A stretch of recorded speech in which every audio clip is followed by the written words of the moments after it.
Look into your past. Look at all the things you did in your free time when nobody was watching. What did you do? What did you stay up all night for? What did you wait in line to see, do, or buy? I remember watching this TED Talk with Jason Silva, and he talked about how the new billionaires are going to be measured, and not by the number of zeros in their bank account, but about the number of lives they've positively impacted on Earth. And I thought that was a really cool thing to say. Like, I don't want to be a millionaire. I've done well enough in my life. I want to be a billionaire. And then you wait for that pregnant pause and the audience like, God, the guy, just the ego on this person. I said, yeah, you hate him, right? And I even do the Austin Powers, like Dr. Evil thing. I want to be a billionaire, right? And then they laugh a little bit and they're like, okay, allow me to explain before y'all hate me. Let me explain what that means. Now, I think Zig Ziglar says this. He's like, you can get everything you want in life if you help enough other people get what they want in life. And so now I get to have this wonderful job description where I earn a living helping other people achieve their goals.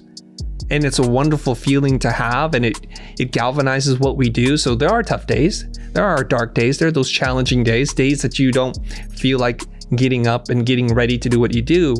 But having this clarity of purpose and this mission, it is like rocket fuel for you. Now, it is not for everybody. Everybody on planet Earth, I don't think, can do what it is they're passionate about for a number of different reasons, circumstances. I realize both you and I are in a place of privilege that we get to choose versus we have to do something. But for the people who have a choice in what they want to do and pursue, I think we have to come to realize that if we try to live someone else's dream, that will only take us so far in life. I have a lot of cousins, and I feel like they're living their parents' dream. And so when things get difficult, this is where passion matters. When things get difficult, they take the easier route. They didn't necessarily want to be a doctor or a dentist, so they went to school to study medicine, but they didn't get into grad school, so they just stopped. Another one was supposed to become a doctor and now has become a nurse. And I could see that. And so I think about it like this. If you and I, both same levels of talent, but I'm really driven and passionate about what it is that I want to do, when it gets tough, you will quit and I will not. It is kind of tough to read the label from inside the jar. And if you haven't had some help or been exposed to enough things, you could still be looking for it. And you could still be looking for it late into your 40s, 50s, and beyond. And it's totally okay if that's your case. There's some wonderful, remarkable stories about people who started their career in their 70s or 80s, and then they've gone on to live a wonderful life afterwards. Now, ideally, what we want to do is do it earlier in life so that we can realize and reap the full benefits of finding what our true passion is.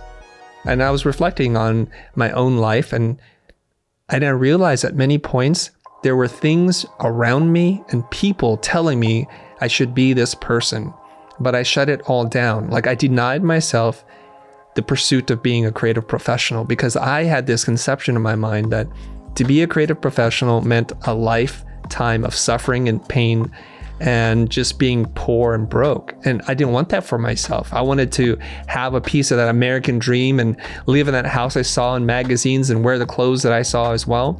And I just denied it, but it was telling me all the time. So what I would suggest for a lot of people is if you're still thinking about it, if you're not sure, look into your past. Look at all the things you did in your free time when nobody was watching. What did you do? What did you stay up all night for? What did you wait in line to see, do, or buy? It's a really good clue as to what you would do if you didn't have to worry about money. And when I look back at my life, at the very earliest age, like one of my fondest memories in terms of my birthday gift, I think I was 7 years old when my uncle, we didn't have a lot of money, he gave me a stack of like IBM dot matrix printer paper. Just stack, and then a set of Crayola markers, and I was just through the moon. Other people bought me like Star Wars toys and cars and things like that. I didn't care about any of that stuff. And my first act was to draw him a thank you card. And so it was already there, and I was drawing, I was reading comic books. I wanted to get into the school of comic books or how to illustrate like comic book artists. I was fascinated by the graphics on skateboards more than the decks or the pros who were riding them. I was enamored with people who did street art and would do hand lettering via an airbrush on t-shirts at the fairgrounds. And so even my mom kind of knew, because she bought me an air compressor and because she saw me looking at them and she didn't give me any instructions. One day she comes home, she gives me an air compressor and an airbrush, and I start going crazy with this thing. But I'm still denying myself. My commercial art teacher said, "Hey, are you thinking about a career after high school in design?" I'm like, no, I don't want to do that.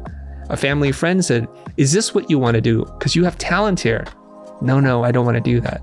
So maybe sharing some of this will help to touch upon some of the things that people are listening to this episode and it might resonate. Oh my God, the clues have all been there. I just needed to look and to be open to the idea.